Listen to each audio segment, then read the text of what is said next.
Welcome, I'm Martina, your trusty guide through the pages of Camp Half-Blood and beyond. Grab your camp shirts, ready your weapons, and let's embark on this epic adventure together. This is Delphi Dispatches. It is finally time to read the first Percy Jackson book. I'm very excited about it, but before we head into that adventure, I just wanted to tell you something different about this episode. For multiple reasons, I didn't manage to record this episode at home. So I'm at work, which is a library. So I'm surrounded by books right now, sitting on this little stage in the middle of the library. It is before we open, so I have like 3 hours until we open. And yeah, so it could be that there's some indistinct chatter in the background, which is my colleagues. I asked them to be as quiet as possible, so let's see how that's gonna go. And I also don't have my mic stand I normally use, so I'm holding my microphone. So I already want to apologize for some fluctuations in volume, I think. And yeah, I will try my best to record the next episodes again at home or somewhere stable.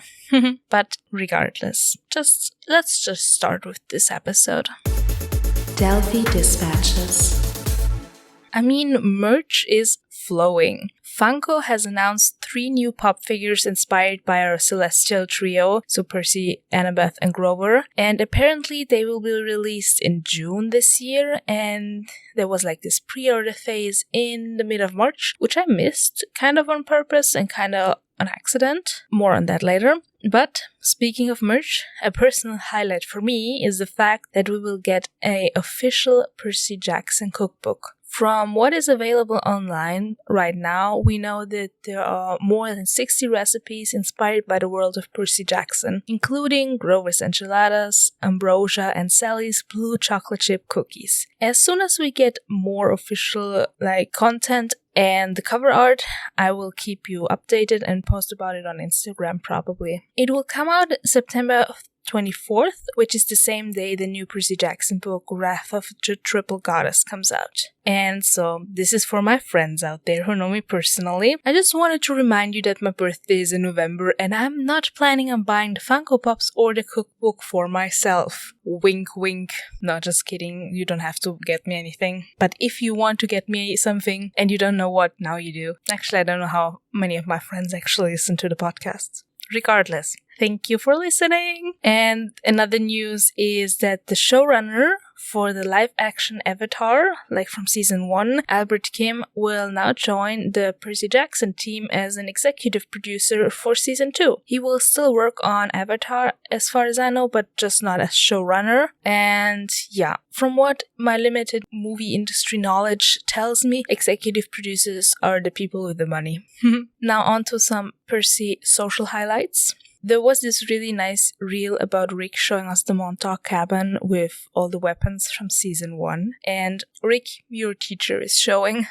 But yeah, this video is just perfection. It's great in so many ways. Then we got another one of these behind the scenes versus the final scene reels. This time it was the car chase with the Minotaur. Well, actually we don't see the Minotaur because he's not really in the car chase. It's just how the car is flung around. Then there's this other one where Arian and Walker just have a lot of shenanigans. While Arian is getting a haircut, they talk about Arian's favorite castmate.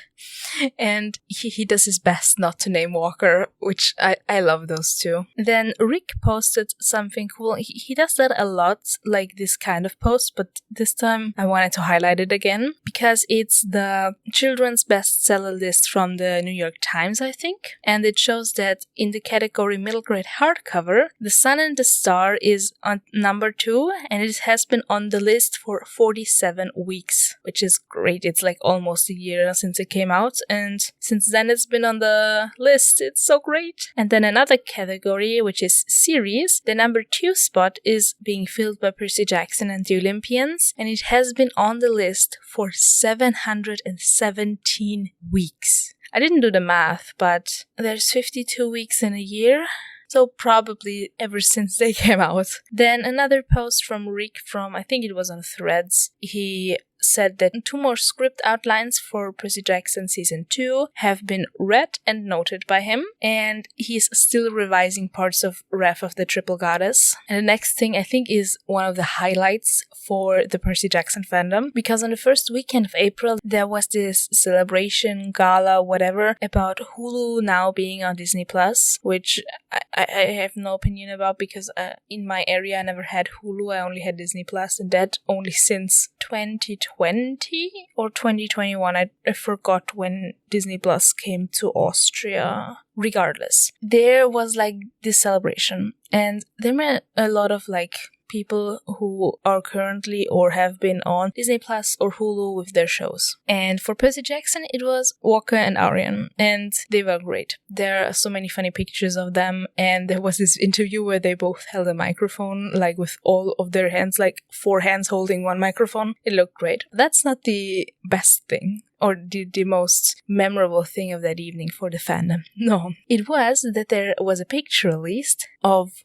2 Percy Jacksons. There is now an official picture, and they now have officially met. Logan Lerman, aka Movie Percy, and Walker Scobell, aka Series Percy, have now officially met. And I'm like, oh my gosh, it finally happened. Now, just one more thing for this portion of the podcast. It's the awards. There has been another nomination for Percy Jackson, specifically for Pierre Gill, and he has been nominated in the 2024 CSC Awards, which are the Canadian Society of Cinematographers, and it is in the category Best Cinematography in Non-Theatrical Release Anthology Episode Pilot. And yeah, it's Pierre Gill who is nominated, which is one of the cinematographers. I think he's even the lead cinematographer. Don't quote me on that. And yeah, the awards will be held on the 5th of May, so we will wait. And there's also another award ceremony coming up where Percy Jackson is nominated, but it will be like one day before this episode drops, so I will probably talk about it in the next episode. Demigod Discussions. Now, for what you've all been waiting for, I'm going to start covering the Percy Jackson book. We'll start, of course, with Percy Jackson and the Olympians, The Lightning Thief. Or actually, on the cover I have, it's just called Percy Jackson and the Lightning Thief. I think it's the British cover I have. Yeah, because it has the half boy, half god, all hero on top. Yeah, the version I'm currently holding is the version from my library. Unfortunately, we only have 2 of the English versions, the first 2 books, but we have all of the rest of the books in Polish here. But yeah, and I personally have them in German, but they're back home in Austria. And I'm also listening parallel to them on Audible for easier work on the go. I will cover the first 4 chapters this episode, so I'm probably gonna do 4 chapters each episode. And yeah, let's just go through the chapters. And I also have some, not awards, but like my favorite things from each chapter, but you'll see when we get there. Chapter 1. I accidentally vaporized my pre-algebra teacher. This is this first page is by far the best opening of any book I've ever read. So, you know what? It wouldn't be a Percy Jackson podcast if I would not read the first few sentences of the book.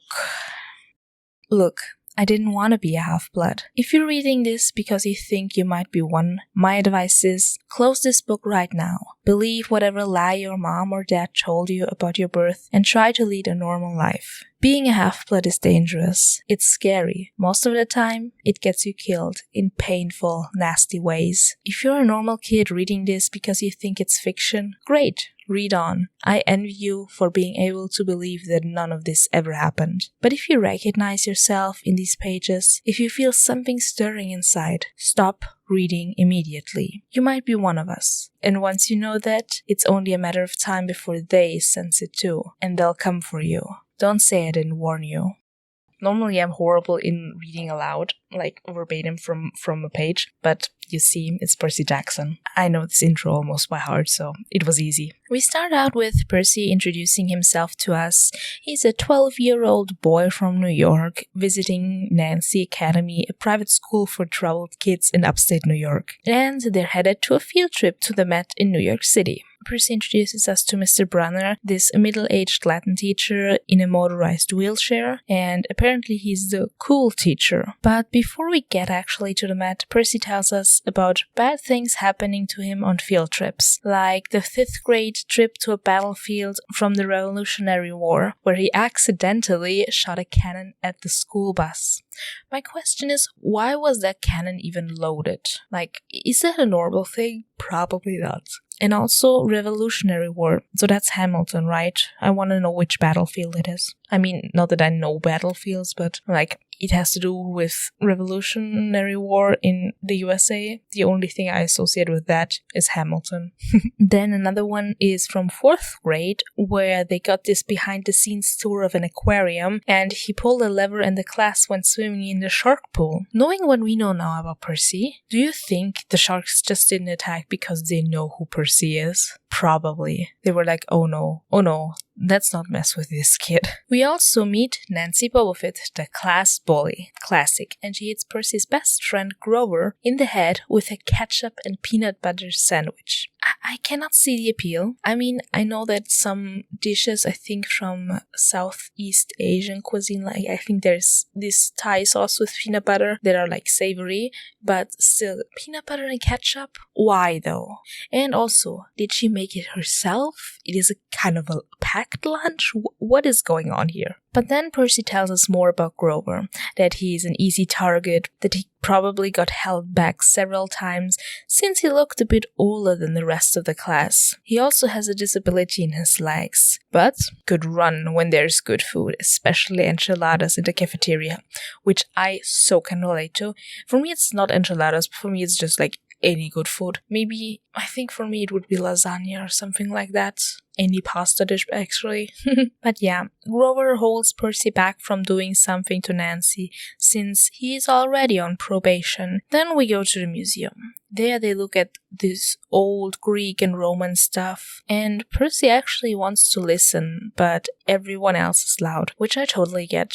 I mean, I think I'm more like Annabeth, like the smart-ass one in this relation, but I'm also always very interested. And when then the other people in the class are loud, I cannot handle it, really though. And I get really angry if people are loud, because it's just disrespectful, and yeah. I can sympathize with Percy here. This is also where we meet the second teacher that's with them on the trip, Mrs. Dodds, who is this little math teacher from Georgia wearing a leather jacket, although she's in her 50s, which I was like, why would that negate each other, Percy? Why can't little women from Georgia in their 50s wear leather jackets? I don't know. Actually, the more I'm thinking about it, maybe I should cosplay Mrs. Dodds once. It would be fun. I'm a little, like compared to other people. I'm not small, I'm not petite, I'm just short. That's what I wanted to say. Yeah. But Mrs. Dodds came to the school halfway through the year, and she loves Nancy and hates Percy. Yeah, I know people like that who hate who really like love and support the obvious bully. Then Percy snapped at Nancy to shut up a bit too loud, and Mr. Brunner noticed it. And he asked Percy if he could tell the class what one of these pictures in the museum represents. The picture in question is actually Cronus eating his kids. Nice imagery, you know, just your casual picture. And Percy is actually good at describing it. He tells them that he was the king of the Titans and he didn't trust his kids, so he ate them, and only Zeus survived because he was hidden away by his mom as a baby. And when he returned, he made Cronus vomit the others up, and then there was a big war between the gods and the Titans, and the gods won. Then Mr. Brunner asks why they need to know this in real life. And Percy doesn't know.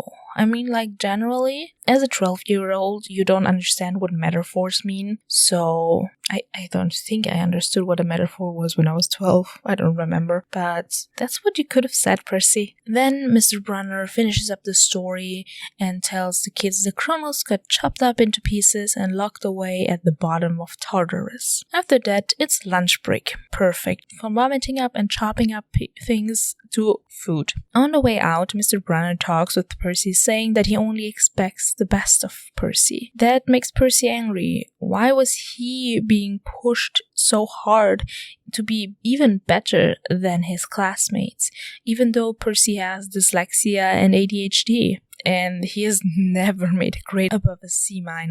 Well, out by the fountains, they were eating food, and Percy noticed that there was a storm brewing, and he mentions that the weather has been weird ever since Christmas. And Percy is blaming global warming, which I was like, okay, this book was written in 2005. Rick was already writing about global warming. Great. And also great that a kid notices it. Percy and Grover separate from the rest of the class, thinking that they wouldn't be grouped in with those weirdos. Also, Percy reminisces about his mom, who lives not very far from the Mets. Was like, he could go home, see his mom, but no. Boarding school is boarding school. Then Nancy shows up and dumps her half-eaten food onto Grover, which Percy can absolutely not handle. He gets so mad that his mind goes blank, and there is this roaring in his ears, and the next thing that he remembers is that Nancy is in the fountain, soaking wet, and screaming that Percy pushed her in. But Percy doesn't remember ever touching her, and Mrs. Dodds out of nowhere appears and takes Percy back into the museum to scold him.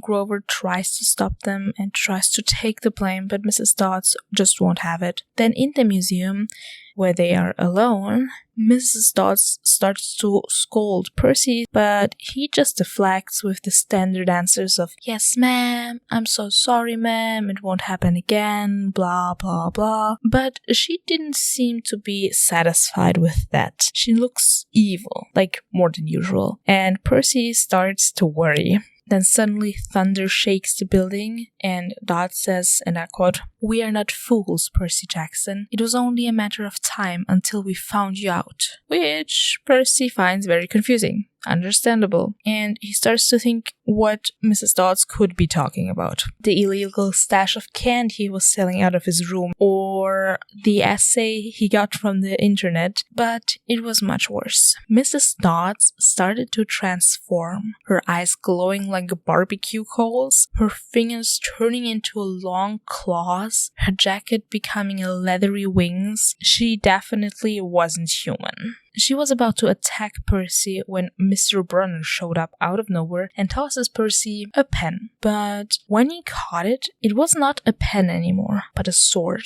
Dodds attacks, and Percy did the only thing that came natural. He swung the sword and hit her. The blade went straight through her body, and she dissolved into sand. Next, Percy is alone with a pen in his hand, and he goes outside to the rest of the class again, where it had started to rain. Nancy was still soaking wet and wanted to gloat in Percy being reprimanded by Mrs. Kerr, which both Percy and me were confused by the first time. Like, who is that? And apparently, Mrs. Kerr has always been there, and no one seems to remember Mrs. Dodds, or that she ever existed. Even Mr. Brunner and Grover were confused when Percy mentioned this to them, although Grover seemed off. Mr. Brunner also took back the pen, and Percy just was very confused. Fair. Yeah, and that's what happens in chapter 1. So I have some categories I want to try out for each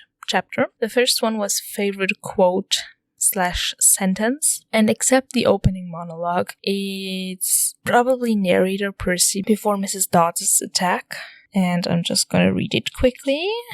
I didn't know what she was talking about. All I could think of was that the teachers must have found my illegal stash of candy I'd been selling out of my dorm room. Or maybe they'd realized I got my essay on Tom Sawyer from the internet without ever reading the book. And now they were going to take away my grade. Or worse, they were going to make me read the book. I was always too goody two-shoes, so I wouldn't do it, but somehow I still can relate. Then my favorite scene, the opening, it's just great. And then my favorite mythological reference here is Kronos swallowing his kids, so how all that started. Now on to chapter 2. 3 old ladies knit the socks of death. Bum bum bum. Just kidding. The rest of the school year, Percy was the only one who remembered Mrs. Dodds. Although Grover sometimes made it seem like he did remember her too, but always just refuted with not knowing what Percy was talking about.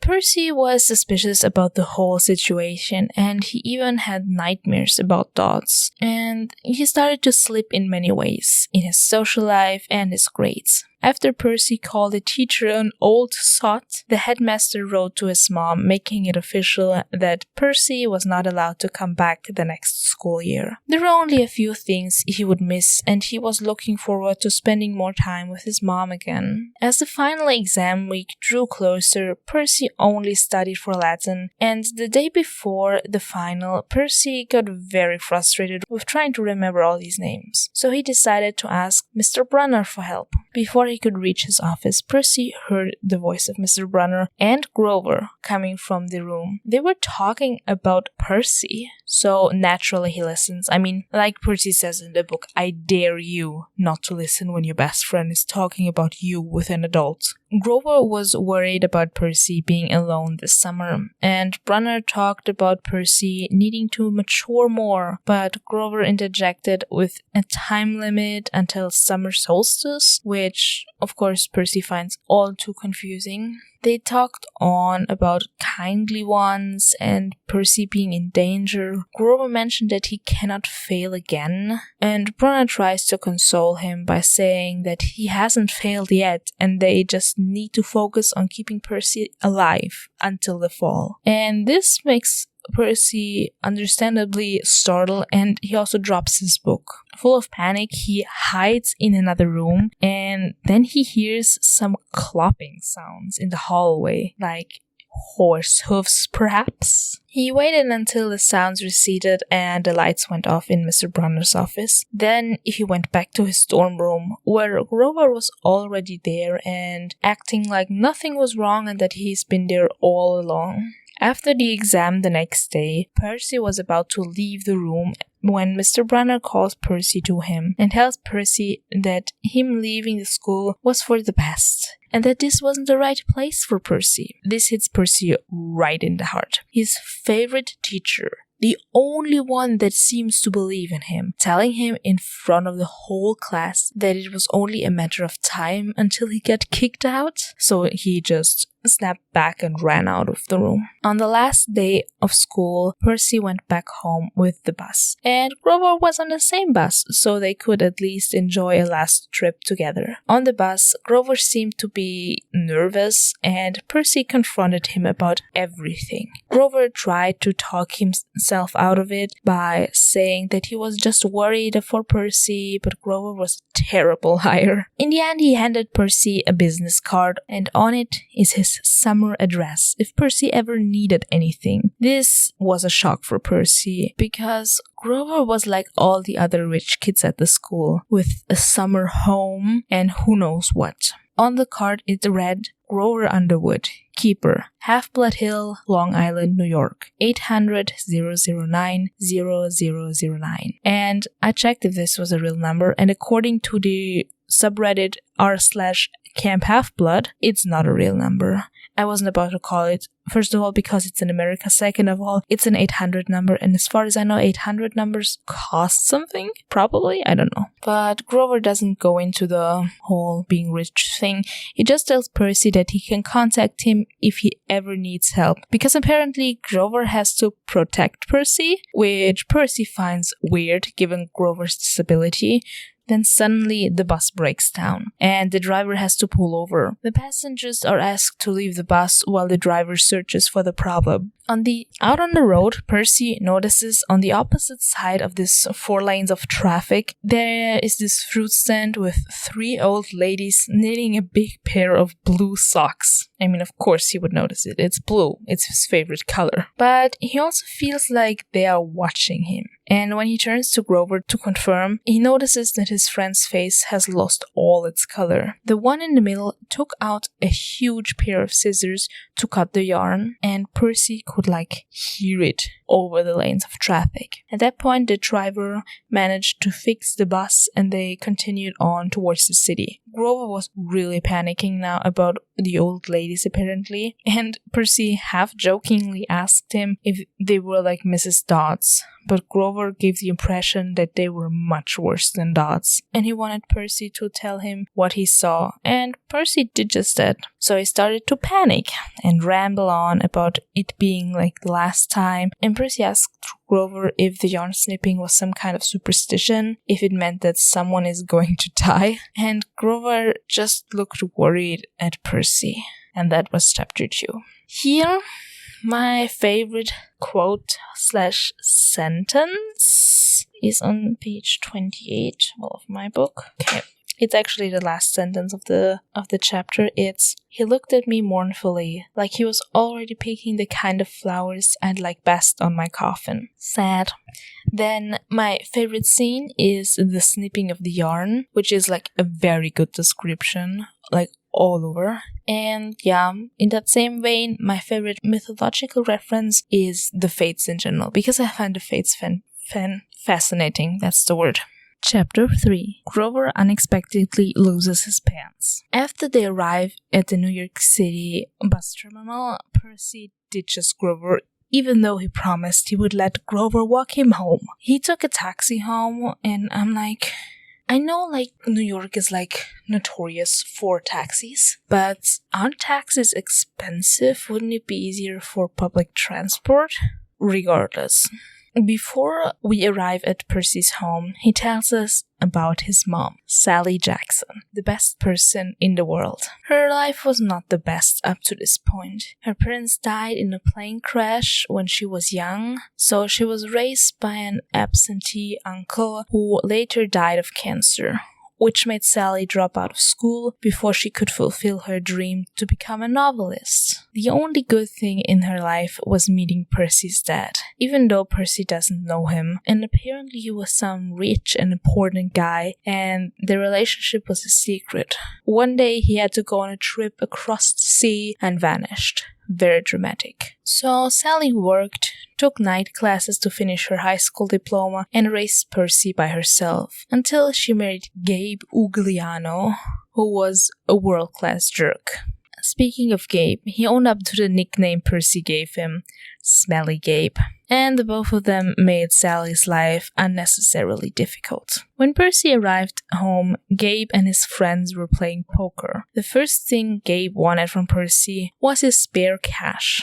After some discussion and finally giving him the cash, Percy went to his room, waiting for his mom to return from work. As she did, she was overjoyed to have him back and even brought him a bag of free samples. If you didn't hear, free samples is in quotation marks. And the free samples are blue because Percy loves blue. Those free samples are candy, if I didn't mention. And they're from her job at a candy store. And here is one of those moments where we just see how Percy admires his mom. He says that she didn't care about the fact that Percy got expelled. She only wanted to know how he was doing and was happy to have him back. This nice moment was interrupted by Gabe shouting for Sally to make him some bean dip. As Percy recapped his year for Sally, he made it seem way better than it was until he got to the visit to the Met. He didn't want to tell Sally everything and held back.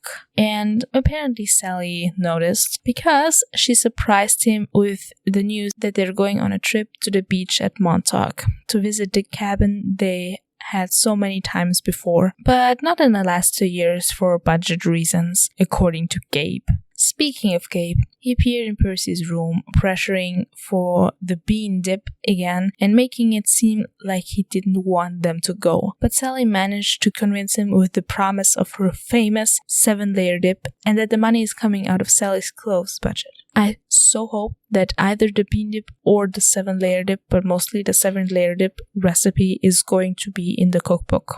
Gabe was still not happy after the promise, but he relented under the condition that they only take his car there and back. When Percy and Sally had their things gathered, they drove to the cabin. The cabin was on the south shore of the tip of Long Island. The cabin was not very fancy, and it was half sunken into the dunes. The water was too cold to swim most of the time, but that's why Percy loved it there. This was the place where Sally and Percy's dad met for the first time. When they arrived, Percy and Sally made their usual routine, cleaning the cabin, walking along the beach, and eating blue snacks. The blue food thing was an act of defiance on Sally's part, since Gabe once said that there was no such thing as blue food. This, and keeping her maiden name Jackson instead of being named Sally Ugliano, were the little acts of rebellion against Gabe, and it's probably where Percy got his rebellious side from. They made a fire and talked about things, but then Percy asked about his dad. He always asked Sally about him, and he always got the same answer, that he would be proud of Percy, and this was one thing he could never understand. How could someone be proud of him? And Percy resented this guy for leaving them. And Percy was also curious about how they would continue in the fall, which school he would go to, if Sally wants to send him away again, if she doesn't want him around. And this hits Sally hard and makes her tear up. She just wanted Percy to be safe, and Percy remembers some weird things that happened to him over the years. A man with only one eye stalking him on the playground, or him strangling a snake in his cot in the preschool. In every school he went to, something creepy or something strange happened that forced him to move to another school. Sally told Percy that there was only one option left for him now. The place his father wanted him to go. A summer camp for kids like him, which might mean saying goodbye for good. Now we have a scene change. We're in a dream now. Woo! Percy sees a white horse and a golden eagle trying to kill each other. He wants to stop them, but could not move fast enough. It's like those things where you try to run underwater, like things like that. Suddenly there is this rumbling under the earth, and there was a voice laughing, and Percy woke up screaming. There was actually a storm going on outside, and then someone was knocking on the door as well. Sally opened the door and Grover was there, but he wasn't all Grover, it seemed. Sally was not shocked that Grover was there, but what his presence indicated. What did Percy not tell her? Sally pressured Percy into telling her what happened at school, and he was just too stunned to speak, because instead of normal legs, Grover had furry legs ending in cloven hooves. That was chapter 3. Here, my favorite quote/sentence is on page 40. This is a sentence from Sally. "I've tried to keep you as close to me as I could," my mom said. "They told me that was a mistake. There's only one other option, Percy. The place your father wanted to send you. And I just can't stand to do it." I love this scene just because Sally is so sad having her to let go of her boy. Yeah, it's just very heartbreaking. My favorite scene is Percy and Sally by the fire talking about Percy's dad, where Sally talks full of wonder about Percy's dad and Percy just can't understand why. And my favorite mythological reference is the snake that Percy strangles, which is like something that actually happened to Heracles.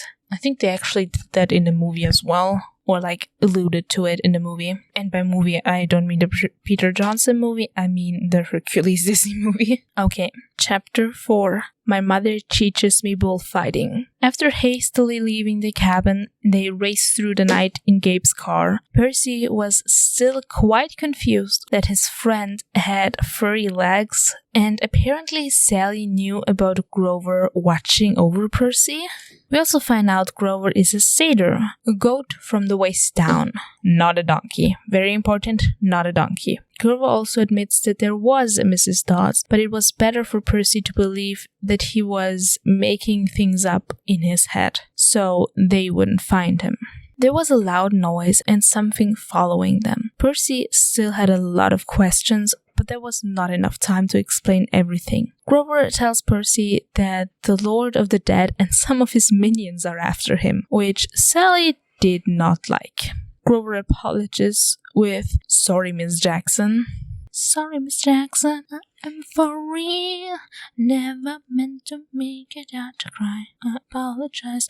Anyway, and yeah, he just asks her to drive faster. They went onto a farm road and their destination is the summer camp Percy's dad wanted him to go to. And Percy still doesn't understand why this is happening and what could be so dangerous that his mom is reacting that way. Grover tells him that these 3 old ladies snipping the yarn were not normal 3 old ladies. They were the Fates with a capital F. And the snipping of the yarn means someone is going to die. Naturally, Percy thinks that means him. I mean, he's the one who saw it. Suddenly, Sally has to swerve to avoid something and started to panic. Then there was a flash and a loud crack. The car got struck by lightning and they went off into a ditch. Percy and Sally seemed to be okay, but Grover was half conscious, groaning for food, which is a mood.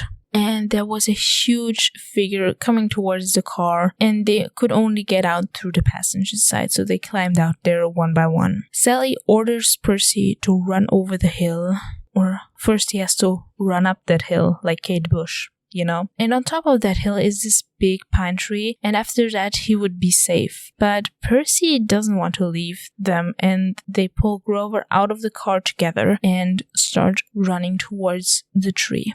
As he got a better look at the figure coming towards them, he realized that it is the Minotaur, but Sally told him not to say its name out loud. The Minotaur, see, I don't care if I say the name out loud, looked like you would expect, except for 2 things. First, he wore underwear, and second, he has a nose piercing. Although the nose piercing is not that unusual for bulls, speaking as someone who grew up on a farm, a lot of bulls have nose piercings for different reasons. They could see him smelling for them since he can't see or hear very well. As he realized that they weren't in a car anymore, he threw it half a mile down the road where it exploded. Sally told Percy how to avoid the Minotaur if he charged him, explaining that she was worried about an attack for a while. They split up so that the Minotaur could not attack them all. As Percy managed to jump out of the way, the bull charged towards Sally. Since Percy and Grover made it to the top of the hill, he could see a house on the other side, but they would never make it in time, even if they ran. The Minotaur charged towards Sally, who was receding down the hill away from Percy and Grover. She told Percy to run since she couldn't go any further, but Percy was in shock that he couldn't move. The monster snatched up Sally and lifted her up in the air. She screamed one last "go" to Percy before the Minotaur closed his fists and Sally dissolved into a golden form of light. Then Sally was simply gone. Full of anger, Percy screamed at the Minotaur, waving his red rain jacket a la torero to get his attention. The bullman charged towards Percy too fast, so he couldn't jump out of the way. Since he couldn't go sideways, he jumped up, and in some weird acrobatic move, he landed on the back of the monster. Its head rammed into a tree. Percy pulled so hard on one of its horns that it snapped off, and for this, he got flung off the back into the grass. Percy hit his head on a rock, but he managed to get up, the Minotaur horn still in hand, and stabbed the Minotaur with his own horn. And just like Mrs. Dodds, it disintegrated into sand or dust, whatever you want to call it. The monster was gone, but Percy's world was shattered. He still managed to schlep Grover down the other side of the hill towards the farmhouse. And the last thing Percy heard before he collapsed was a girl asking if he was the one, and a man calling her Annabeth, silencing the girl. Oh yeah, that was chapter 4 and the last chapter for today. My favorite quote/scene scene is on page 45. It's something funny. It's after Percy called Grover a donkey. "Goat," he cried. "What? I'm a goat from the waist down. You just said it didn't matter. Bah, there are satyrs who would trample you under hoof for such an insult." Yeah, I just like it because, I don't know, I just like it. Then, the favorite scene is probably the whole of the car ride. Percy just being in shock of everything, and Sally panicking, and Grover being like, "Could you please drive faster?" Very polite still. Then, my favorite mythological reference is the Minotaur. I mean, of course, but especially Sally not saying the name, but calling him Pasiphae's son. And we will meet Pasiphae in a later book. So, now that we have all 4 chapters completed, I have some overarching things I wanted to say. So the best character out of these chapters is Sally, of course. What a question. The best chapter in general is chapter 1 because it's just an amazing beginning. And the best chapter title, I mean, I think 1 is iconic, but I personally love 2 as well. 3 old ladies knit the socks of death. Just great. And I also had a few general thoughts before we head into the next segment. I want to know, how long were Sally and Percy's dad together? She said he was only with her for 1 summer. But Percy's birthday is on August 18th. This means Sally got pregnant around the middle of November. So my theory is that they met in the fall. Sally got pregnant in November. They stayed together right up to the point where Percy was born, which still counts as only 1 summer together. That's what I wanted, was my thought behind that. Trivia Trials. So, last week we had 1/2 questions. Well, actually just 1 real question. The other was some crowdsourcing stuff. The question was, who is the co-author of the Bear McCreary blog post about the score of the Percy Jackson series? And the answer is Brian Clays? I hope I'm saying the name correct. And the second question was just a general feel where people are from. So, a few people replied to the Instagram story. I got a few Polish people, I got a few American people, but I was thinking I can tell you my analytics. Give me a second. Okay, so I pulled up the analytics on Spotify and set it to overall. So there are 36% in the United States. I want to know exactly where. Okay, most of them are in New York, so 33% of them are in New York. Then we have 25 in Maryland, 8 in Wisconsin, 8 in Arizona, 8 in Hawaii, 8 in Virginia, and 8 in California. Then the UK has 25%. 75% are in England and 25% are in Wales. Then, what else? Then we have Poland, 11%. All of them are in Pomerania, which is the area I'm currently at. Then 11% in Canada, and they're all in Ontario. 8% in Austria.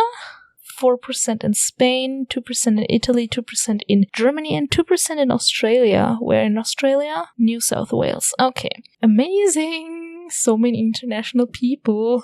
Hi, people. I love it. Okay, so now to the current questions for today. The first one is about the Funko Pops. Since we're very excited for ours, what was the first Funko Pop figure released under the name Funko Pop, not by the company Funko? And it's a bit niche, so I'm gonna be interested if someone knows it. Then the second question is, what is the street and number of Camp Half-Blood? For Sherlock Holmes, it's 221B Baker Street. I think it is 221B Baker Street, right? Oh no, I cannot. 221B Baker Street. Oh yeah, okay. I was like, oh no, not that I am talking shit here. Okay, yeah, these are the 2 questions. Mythical music. I teased it a bit earlier. The song I'm gonna put for the first episode of the book we're covering is Sorry Miss Jackson by Outkast. So actually, no, the song is called Miss Jackson just. But yeah. And Grover says Sorry Miss Jackson in the car. But if you listen to the lyrics, it could be something Percy's dad would say to Sally's parents if they were alive, especially her mom. But yeah, I just think it's funny, and I didn't want to put Riptide already. I have a specific episode in mind where we're gonna put Riptide, so don't worry, I did not forget about the iconic song. But yeah. And that concludes another adventure with Delphi Dispatches. Thank you, Demigods, for joining me on today's quest. Please consider subscribing to the podcast. And if you want to connect with me on Instagram, just follow at Delphi_dispatches_pod for updates in the fun community. This is Martina, signing off until next time, and remember, the real world is where the monsters are.